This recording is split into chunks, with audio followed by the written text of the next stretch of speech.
Well, today we have, this is the last of our clergy well-being conversations. It's so nice to see so many familiar faces on the call. And I know I've invited many our students to join this conversation and really emphasized the importance of this conversation.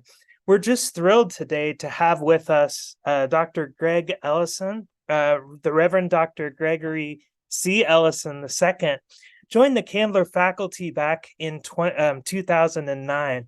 His teaching draws primarily from his work with the organization he founded called Fearless Dialogues.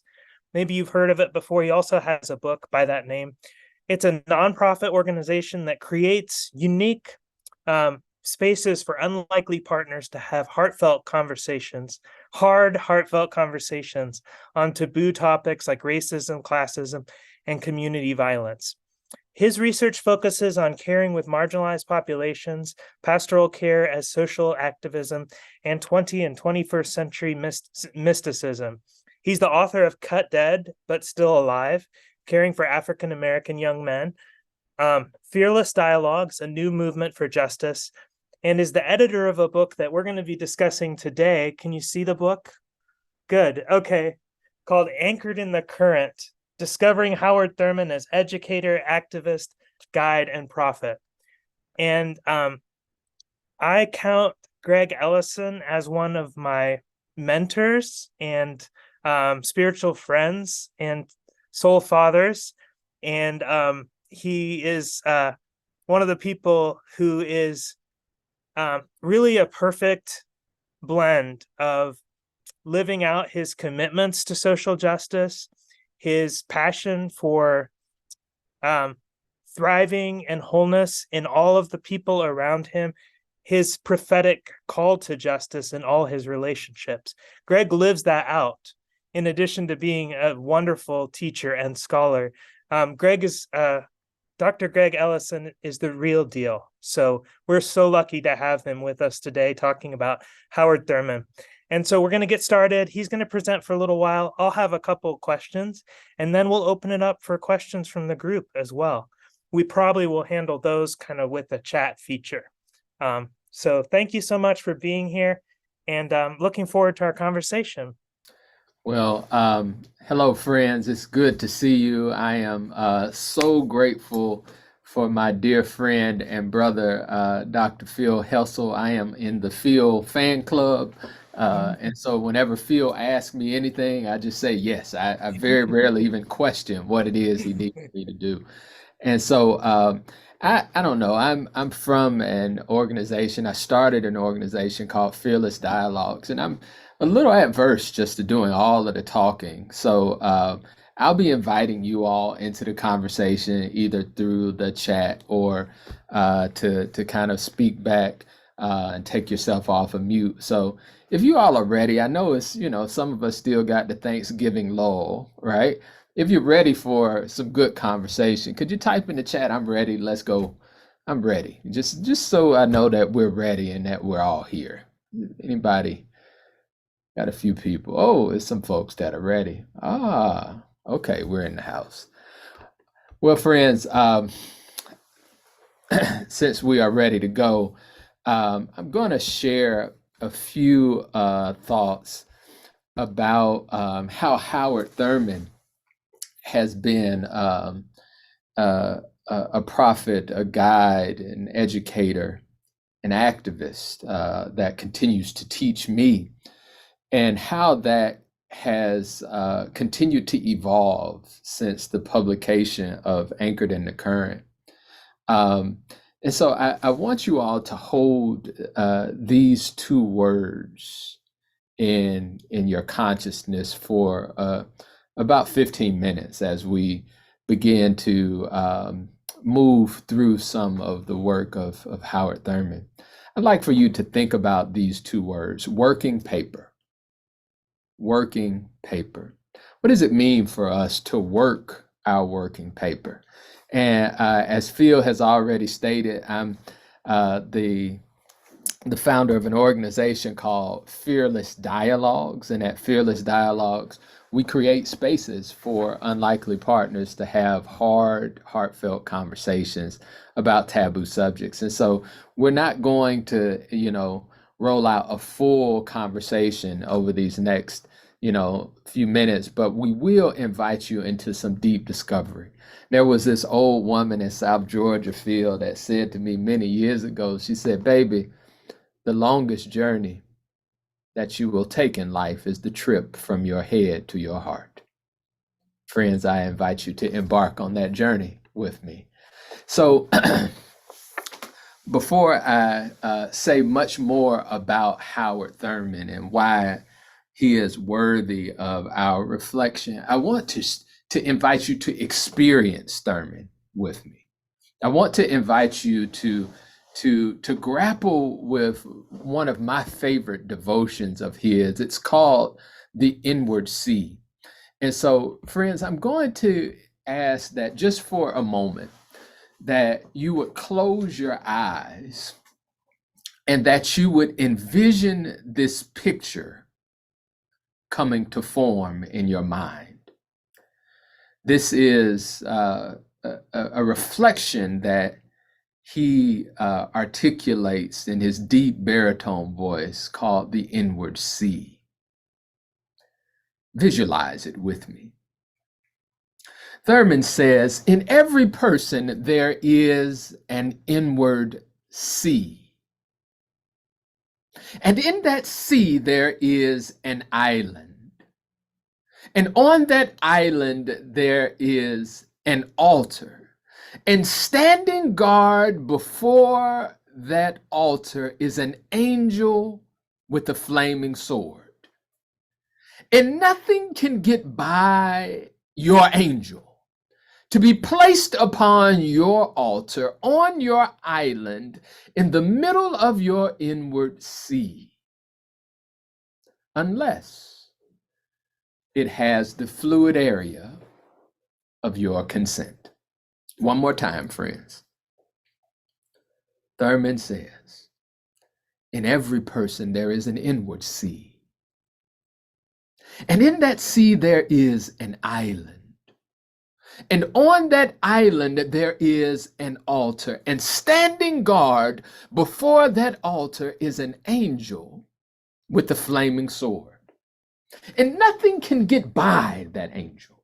To be placed upon your altar, on your island, in the middle of your inward sea, unless it has the fluid area of your consent. Okay, friends, I invite you to open your eyes and just share with me in the chat. What did you see? What stood out to you as you were traversing the sea within? Just in the chat, what stood out? What phrases jumped out to you? Please write it in the chat for me. I'm curious what is moving around inside of you.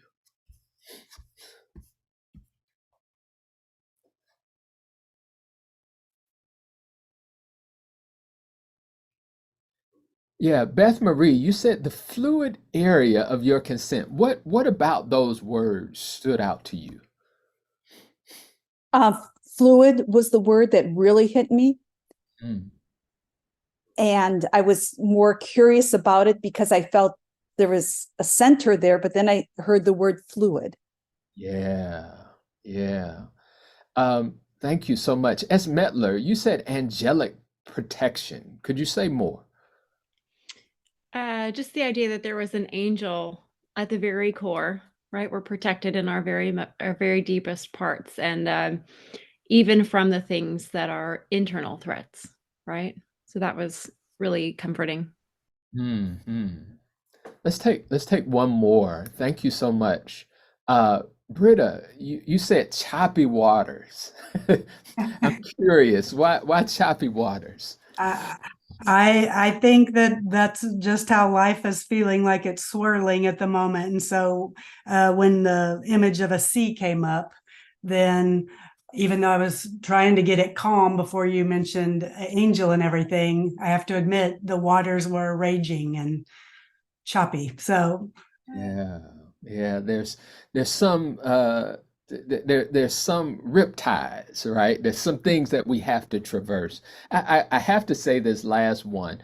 Devin Reynolds, you said I have agency. Mm. Such an important theme for Thurman. Why does that come to mind? Yeah, hi. I Hey. think that for me, especially as a pastor in a small church setting that works in social justice, I often feel like things are happening to me Mm, versus with me. And so I love that idea of nothing gets placed on that altar that I don't give permission to be there. yeah, And it made me think that I need to have some real conversations with that angel and about what I've been letting get by. that's right. That's right. I love the fact that we are engaged in this working metaphor, right? And what Thurman is suggesting is that every person is born with a unique gift. Every person. And if somehow we don't access or fully maximize that gift, because you are the only you that will ever be born, all of eternity will miss something. And that gift is sacred and it is placed upon an altar within the core of our being. And that altar and that gift is so cherished that the divine has placed an angel, or I would like to think a host of angels. They could be people who are ancestral or those who are living, to stand guard over that unique gift until it could be fully realized and maximized. And that island is sacred ground. I have a favorite author. His name is Billy Chapata. And Chapata says that my inner world is precious. So if I invite you there, you must take off your shoes because you're standing on holy ground. Right. And so Thurman is, you know, really inviting us to think about what is it that is most unique about us, and when are those times when we stand in it and feel like we are fully in the presence of God? But the thing that's challenging, and as I think it was Miss Metler who said this, is that the water is choppy. I'm sorry, it's Britta. The water is choppy. And I think one of the challenges that Thurman invites us to reflect on is how many people never access the island. How many people never, reach that gift that is within them because they are so fearful of traversing the choppy waters, of facing their shadow, of standing against the status quo, of being someone and living out a life, a vocation that may cut against the grain. And so he says that far too often people just sit on the sandy shore of mediocrity and the status quo. Who was Thurman? Let's talk about it just for a few moments. Howard Thurman, let's actually go here. Howard Thurman was a very, very unique human being. He was born in 1899 in Daytona Beach, Florida. You have to imagine Daytona Beach is in the deep South in 1899, just steps outside of slavery. As a matter of fact, his grandmother was a slave. And so when Thurman was born, they recognized that this young man was a flat out genius. But in 1899, in Daytona Beach, Florida, there were few opportunities for young Black children to be educated. As a matter of fact, there was no high school for Black kids in Daytona Beach, Florida. But he excelled. He tested off the charts, so much so that the school superintendent tested him to say, we didn't know that Black kids could think like this. And so Thurman was from a single parent household because his father died early. His mother didn't have a lot of resources, so he began to work so he could earn money to go to school outside of Daytona Beach, Florida. He actually earned enough money to leave Daytona Beach, Florida and go to high school in Jacksonville. But it became that dream was seeded in him, but by a woman by the name of Mary McLeod Bethune. She's pictured in the left-hand corner of this image. The lady on the right was his grandmother, who was a slave, but Mary McLeod Bethune actually started a college for Black women in Daytona Beach. And so while there were few academic resources for students there who were in high school, there was a founder of a college who every fourth Sunday would come to his church and say, there is possibility for you, even though there are not high school resources here. And so I'd like for us to think about, as clergy and people of faith, what kind of impact that you might have in seeding hope in young people, even when you may not think you're doing much work. And so Thurman eventually went on to high school in Jacksonville. He was the valedictorian of his class there. Let's show this picture. And after he went to Jacksonville, the high school in Jacksonville, he went to Morehouse College in Atlanta, right? Morehouse College, an African-American male, predominantly Black school. And he was the valedictorian there. He read every book in the library. Phil, it's so interesting that after he left Morehouse, he was invited to attend Crozer Theological Seminary, right?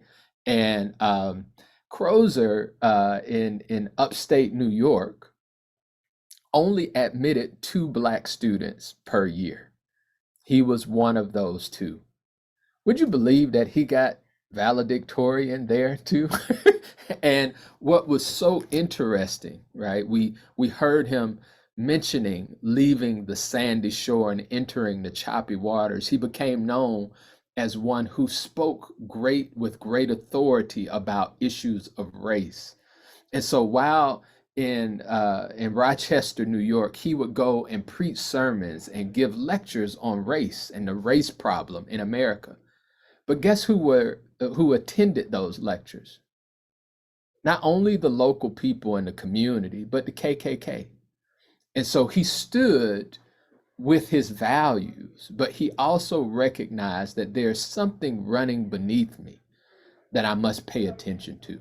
After he left Colgate, he would end up doing some studies at Oberlin, and then finally taking a teaching job at Howard, taking a teaching job at Morehouse, taking a teaching job at Spelman. He actually was the dean of the chapel at Howard. And that's where he was invited to go on a pilgrimage of friendship to India. While in India, Howard Thurman talked to thousands of leaders, one of which was Mahatma Gandhi. Now, I want you all just to think back to where this young man's life started. In 1899, the grandson of a slave in a city that had no high school. Now, in the late 30s, he's sitting across from Gandhi, and they're talking strategy around nonviolence. And so he brings some of the tactics of nonviolence back to the United States, and it becomes the seedbed of the civil rights movement. Would you believe that after leaving India, he would start a church in San Francisco called the Fellowship Church? And this church was an open and affirming congregation that was interfaith and interracial in the 1940s. That's crazy.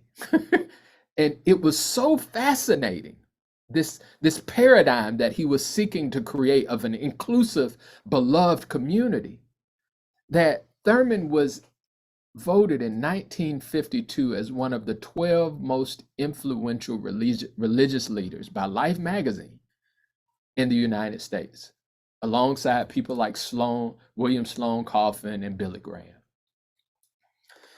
After he left his church in San Francisco, he went to Boston University.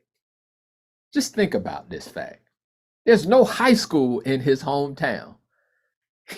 He's the valedictorian 3 times over, right? He is teaching at Morehouse and Spelman, and the dean at Howard.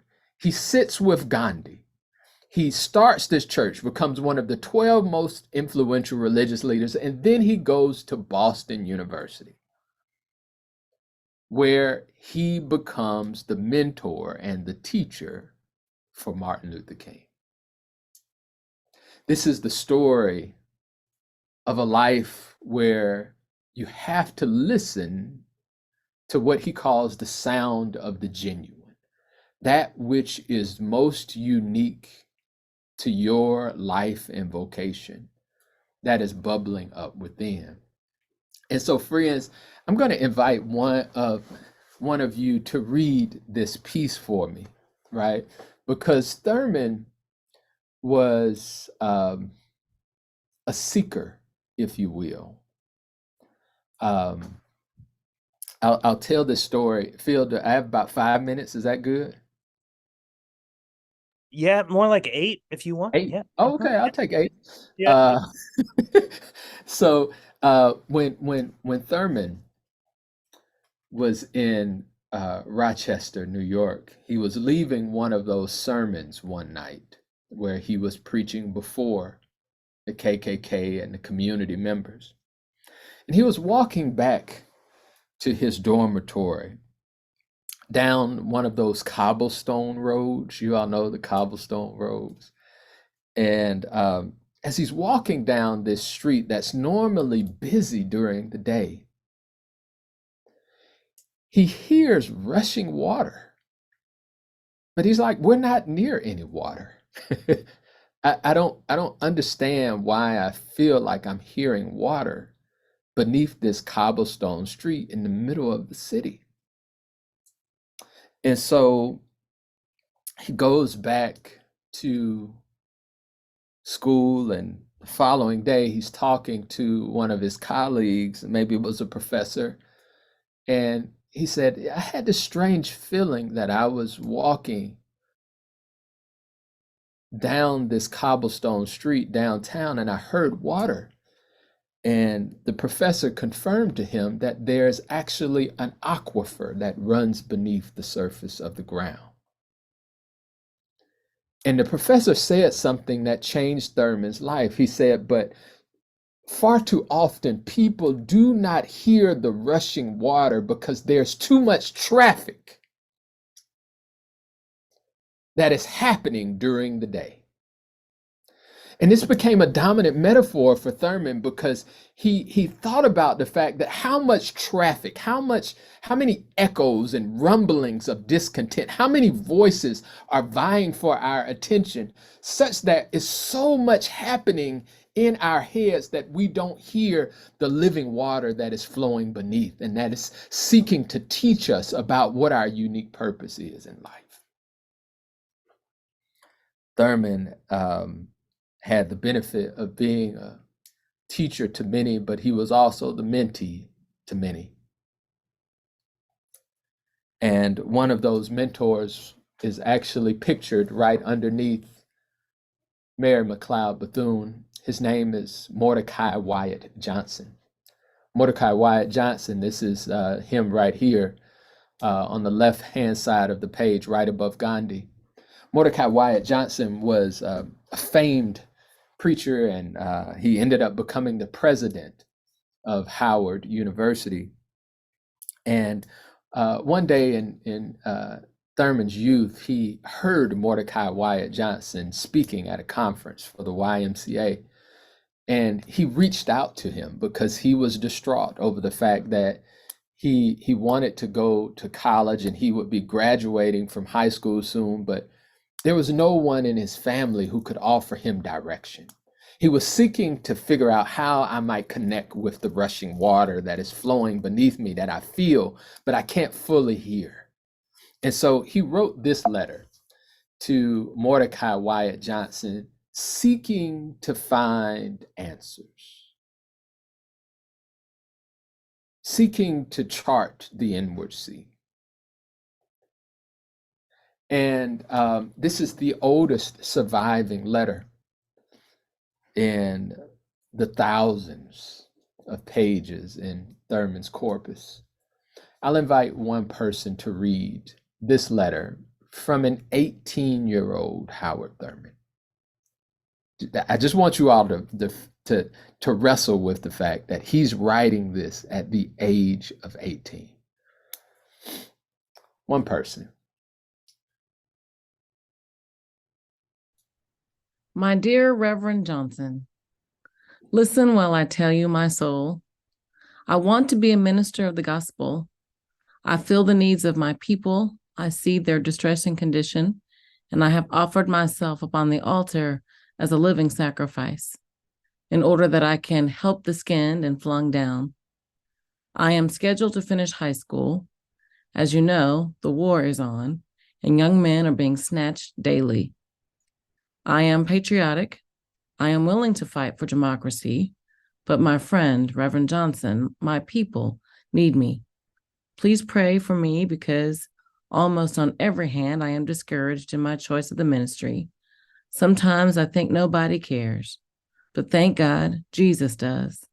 Mother does, and I believe you do.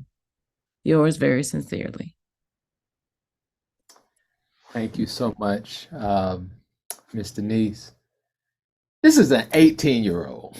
Phil, now, we read a lot of papers, Phil, and think of how eloquent this is for an 18-year-old to write this. But I also invite you to think about the level of commitment that he is calling himself to. I have offered myself upon the altar as a living sacrifice.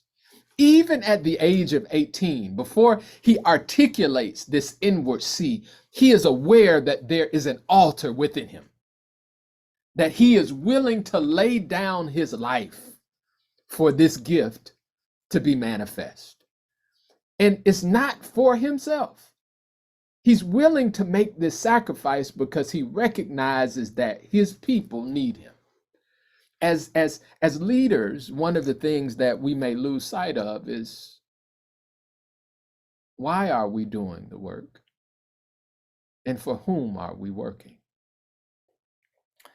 I'll close this way, my friends. I was invited a few years ago by the Lilly Endowment to begin thinking about how leaders might continue to grow in the 21st century, particularly faith leaders. And they said, Greg, unfortunately, far too many churches are trying to thrive using 20th century paradigms. And we're well into the 21st century. And so one of the things we would like for you to think about is, how can we prepare leaders to begin thinking in a 22nd century mindset? And in order to do this, it's going to be vital that these leaders reflect on a leadership development model that is built on a theological foundation and not a business one. And so they invited me to use the strategies from Thurman's life, the wisdom from his corpus, to begin to construct this leadership model. And I'll close with this. Thurman has 3 articles that I uncovered. 2 have just been recently published. They're from 1954. And they're called The Working Paper. And they're in, Walter Fluker is publishing a series of sermons of Thurman's. And this last book on sermons, I'll get the title for you and give it to Phil, has these two of the 3 articles that he talks about the working paper. According to Thurman, right, and we're going back to that comment around the fact that we have agency. According to Thurman, every person has the potential to write their own working paper. But he says, if you do not construct your own working paper, which is comprised of your own sense of values, your own objectives, your own vision, your own mission, if you do not write your own working paper, you will forever live your life executing the working paper that someone else gives to you. You'll be living out somebody else's vision. And so as leaders, what is our responsibility to traverse the inward sea? To begin to articulate what are our most essential values? What are the purposes that God has placed upon my life? What is the vision that is unique to me, and how does my vision and mission align with the vision and mission of the institutions of which I affiliate? What does it mean to commit your life to your working paper? What does it mean to endeavor to what you are most true? Thurman finally, gosh, I said finally 3 times. I am a Baptist preacher. I'm going to ask Todd, since he laughed at that. Todd, could you read this last piece for us, and then we'll close. There is nothing more tragic in life than to see the trained mind, the mind that has mastered the discipline of a particular area of human knowledge, and at the center of the trained mind there is no fundamental commitment, no hard core of metaphysical purpose. The result is that the trained mind is for rent. Anyone who is able to pay enough money can rent the trained mind and use the fruits of the creative processes of that mind for the ends with which the mind itself has nothing in common.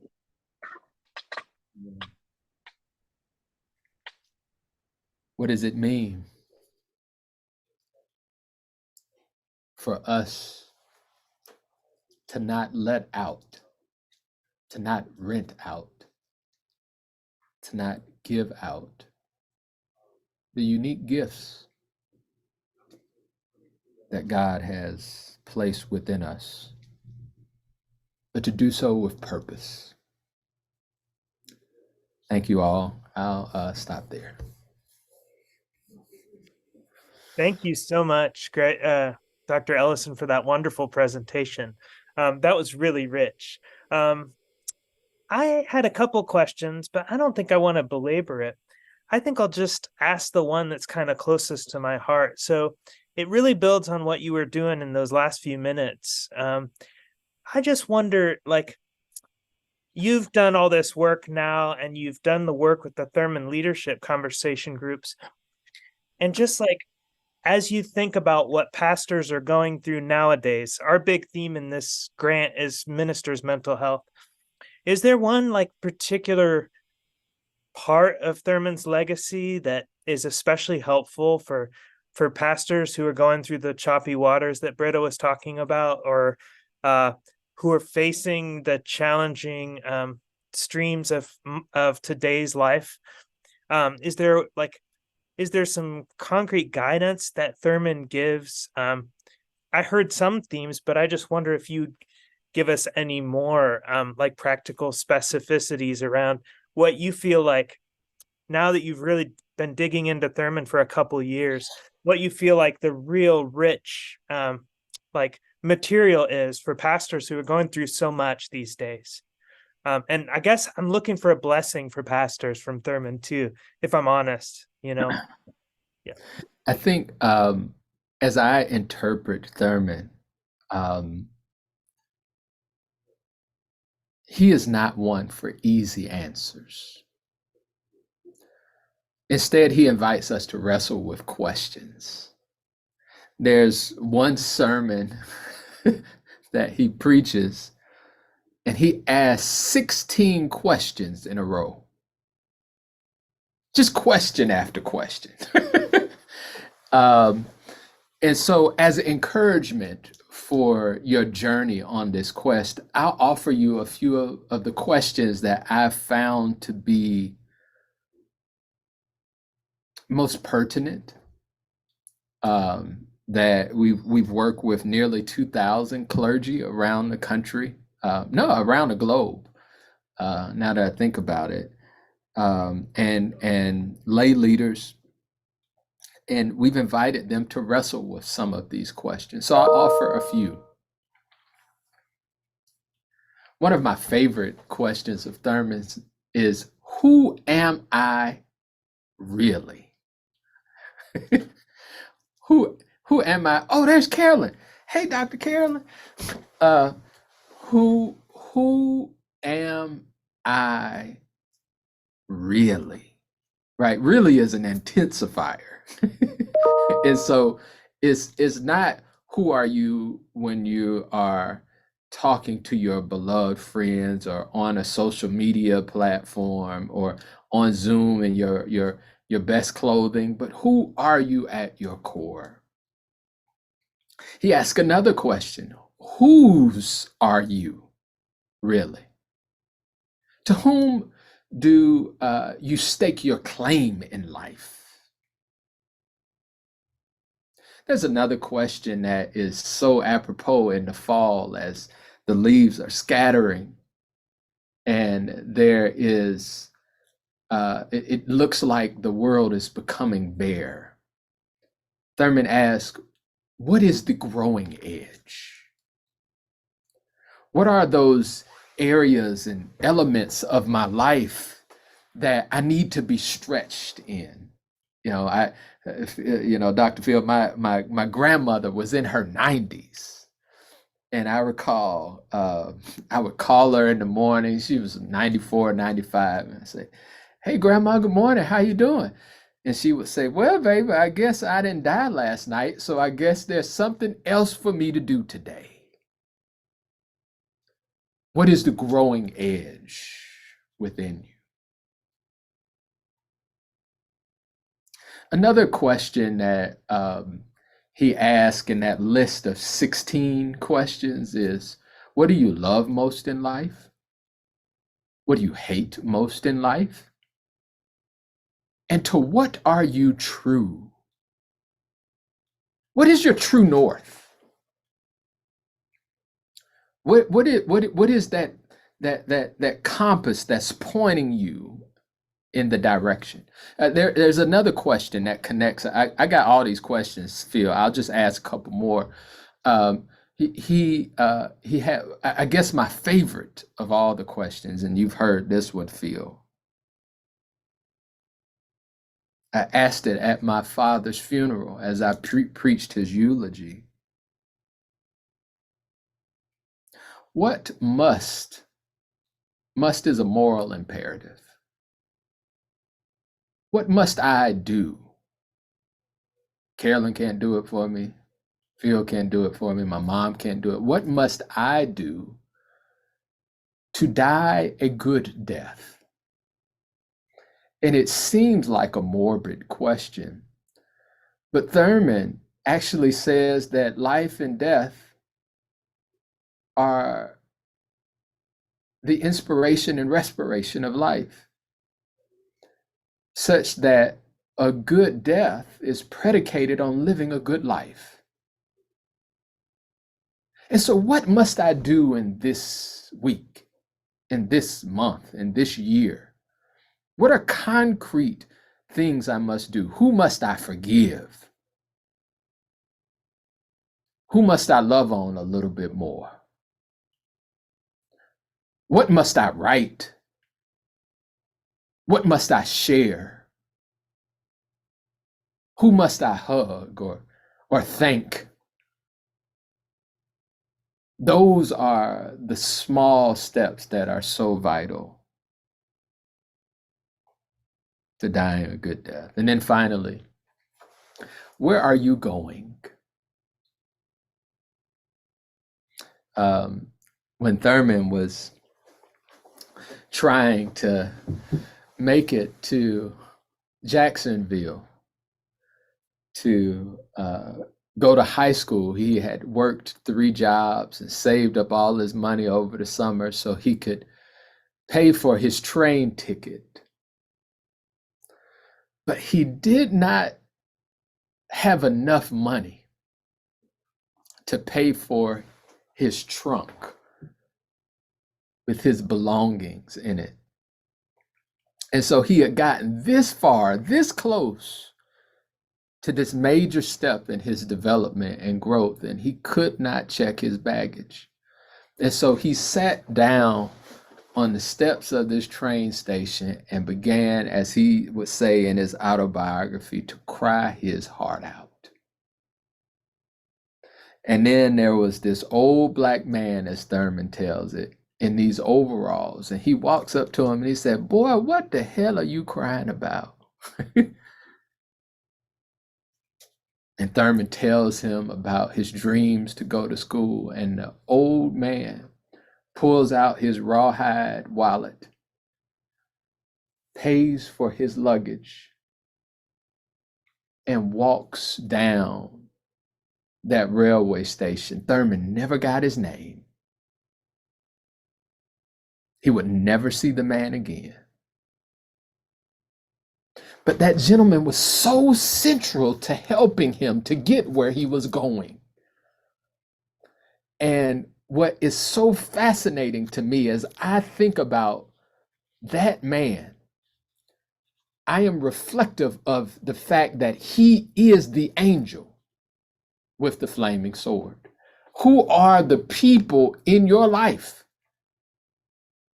who have come into your life unexpected and helped you to get where you are going? Who are the people who worked a double shift and who prayed a little harder and who made sure you got to school? Those are some of the questions that come to mind, Phil.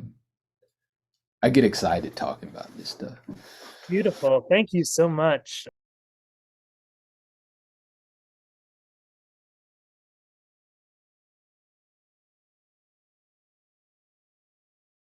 Yeah.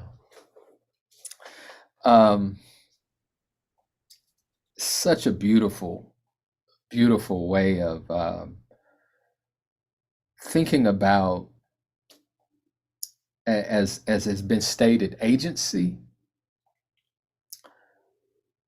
but also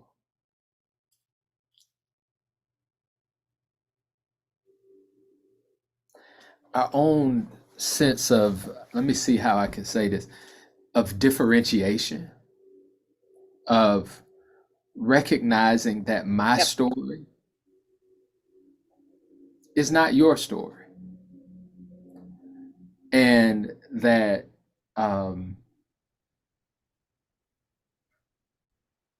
the fluid area of consent, though it sounds very porous, it's a boundary.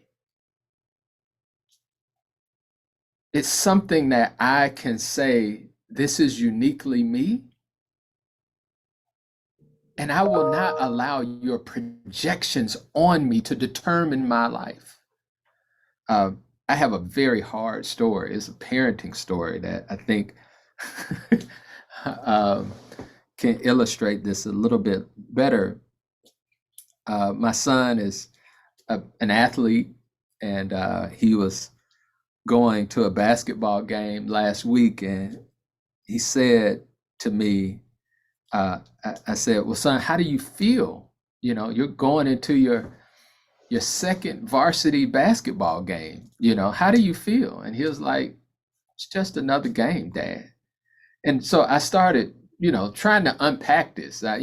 Phil and I have, degrees in counseling. So it's like, just another game. This is an opportunity, son. It's your opportunity to kind of prove yourself, to make your mark on the court. And he said, "Dad, don't overanalyze it. It's just another game." And I think what he was saying to me is, I will not allow you to project your fantasies. I will not allow you to project your own aspirations onto my life.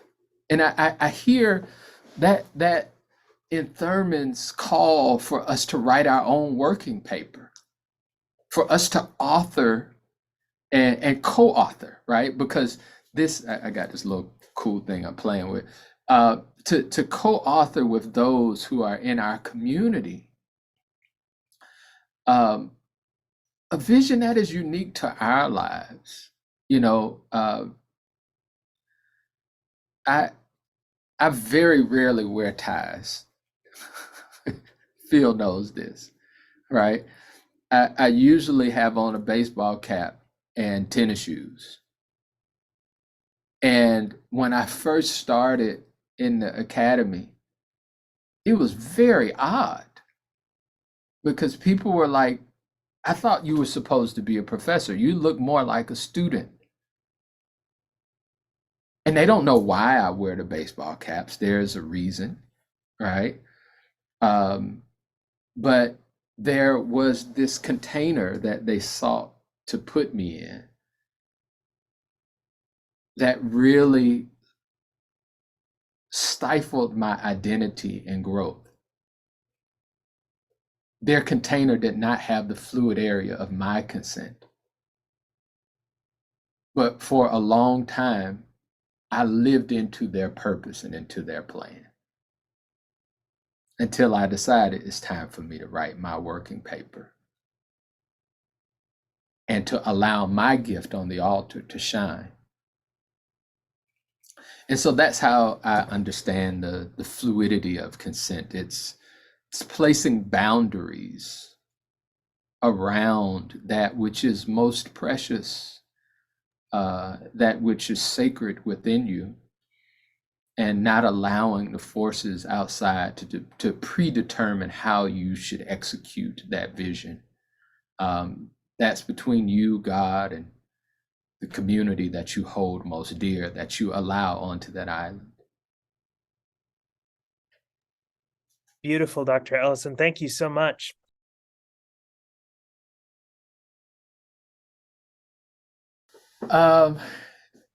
So I think it's a beautiful question. Thank you, Mr. Pete.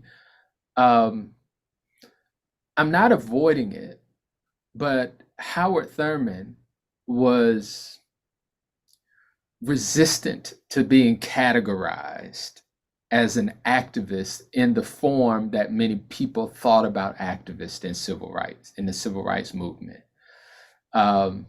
There's Reverend Dr. Otis Moss would often say that some of his colleagues in the movement thought that Howard Thurman would be the next great leader.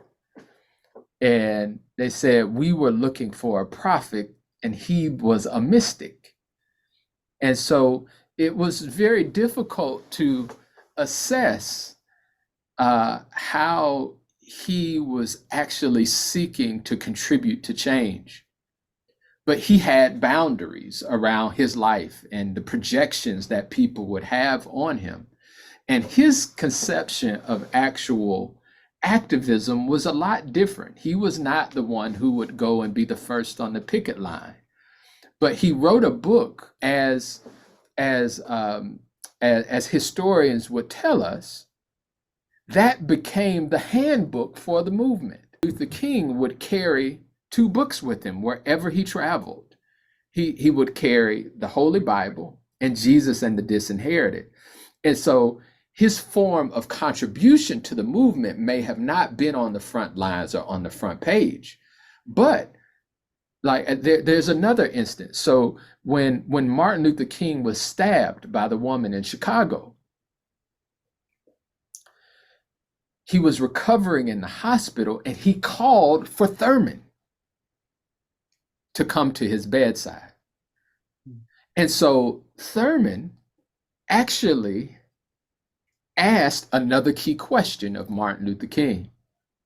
He said, Martin, there is a great temptation for you to jump back into this work, but you're already exhausted. There's more for you to do in this life. You need to begin to place your ideas on paper in a way for it to live on. And so he asked King this question, Martin, where do you go from here?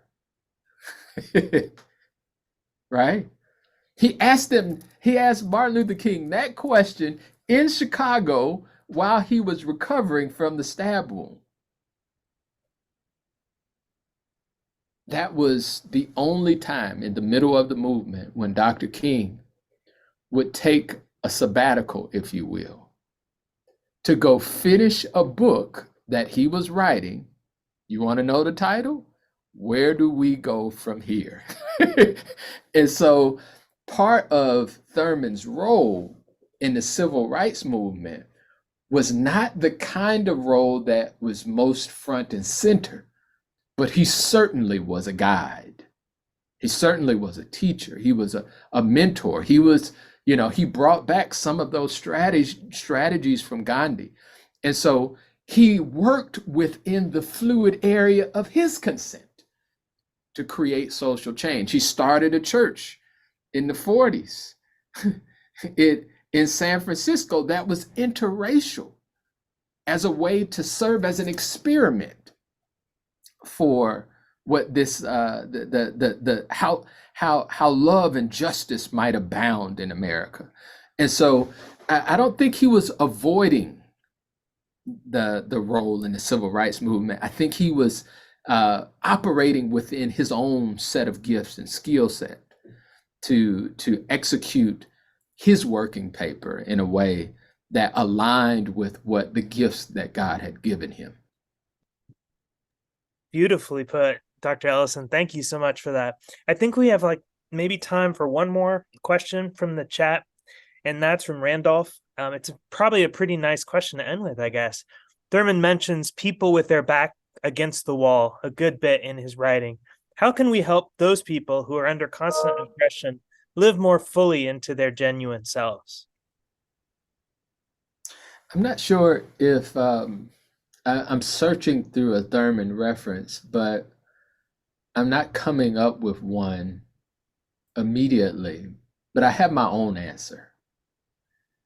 Randall, as Phil knows, I wrote my first book about African-American young men who feel unseen and unheard, and how that sense of invisibility and being muted has a way of thwarting our ability to build meaningful relationships, to conceive of our own sense of self and identity, and also to envision hopeful futures. So Randall, as I hear Thurman channeling through me, one of the ways that I think we support those whose backs are against the wall is to help others to see them. Who are the people among us who are hidden in plain sight? We help people to hear their stories. We turn our attention to them. Who are those individuals who are screaming from the shadows, whispering in the dark? They may be the elderly among us who may be in senior citizen centers, but still have life and vitality and hopes and dreams. And how might we partner with them? They might be those who are incarcerated, right? They might even be pastors who are hyper visible, right? Who are under constant scrutiny, but hyper visible and invisible at the same time. We see you by your title, by your office, and we rarely see your humanity. And so one of the things that I invite my students to do is to recognize that there may be people who we would not expect who feel like their backs are against the wall? Do we have the capacity to love and care for them as well? Hopefully that was a sufficient answer for you, Randall. Thank you so much, Dr. Ellison. This has been sacred ground for me. I want to just mention Dr. Ellison, in the acknowledgments of his dissertation at Princeton, took time to thank the janitors and groundskeepers at Princeton who cared for the space of that campus. And it's such a beautiful illustration to me of what you were just saying, Greg, around this theme of like bringing out of the silence those people whose backs are against the wall and thanking them for their contribution to everyday life. I feel like that intentionality is so much a part of your ministry, Dr. Ellison, and everything that you do. And it's prophetic in a deep way that surrounds you and challenges you. So you've taken us on a journey today of beginning with our the altar, which is in our inward sea, and that which is that angel with the flaming sword that stands guard over that which is most sacred and vulnerable and precious in this time.